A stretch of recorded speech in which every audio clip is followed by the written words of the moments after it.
Bonjour à toutes et à tous, bienvenue sur Necof Radio en ce vendredi 27 juin 2025.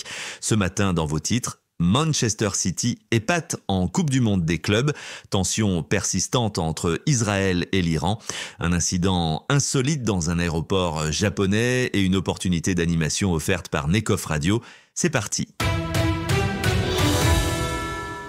Manchester City a offert une démonstration de force en s'imposant 5-2 contre la Juventus, décrochant ainsi la première place du groupe G avec un parcours parfait, 3 victoires. Jérémy Doku a ouvert le score dès la 9e minute, suivi d'un but contre son camp signé Pierre Kalulu à la 26e. Malgré l'égalisation de Ton Koopmeiners, suite à une erreur du gardien, les Citizens ont repris de contrôle en seconde période. Erling Haaland, auteur de son 300e but en carrière, Phil Foden et Savinho ont inscrit les 3 buts suivants avant que Dusan Vlahovic ne réduise l'écart en fin de match. Le retour de Rodri dans l'équipe titulaire, absent depuis septembre, a renforcé le milieu de terrain et permis à City de retrouver son rythme. Pep Guardiola a profité de l'avance au score pour faire tourner l'effectif sans nuire à la qualité du jeu. En 8e, City affrontera Al Hilal, tandis que la Juventus jouera contre le vainqueur du groupe H, probablement le Real Madrid.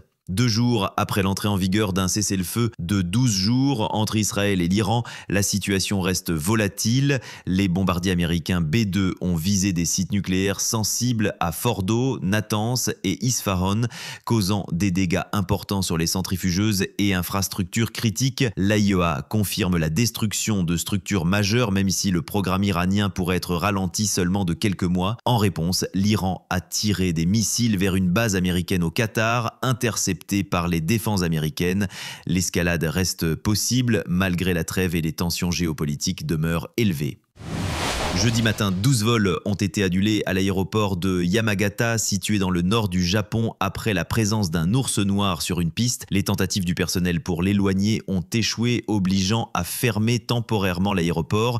Des agents spécialisés ont été déployés pour poser un piège et sécuriser les alentours. Cet incident illustre l'augmentation des interactions entre humains et faune sauvage liées au réchauffement climatique et à la désertification des zones rurales. Entre avril 2023 et avril 2024, 219 attaques d'ours ont été recensées, dont 6 mortelles.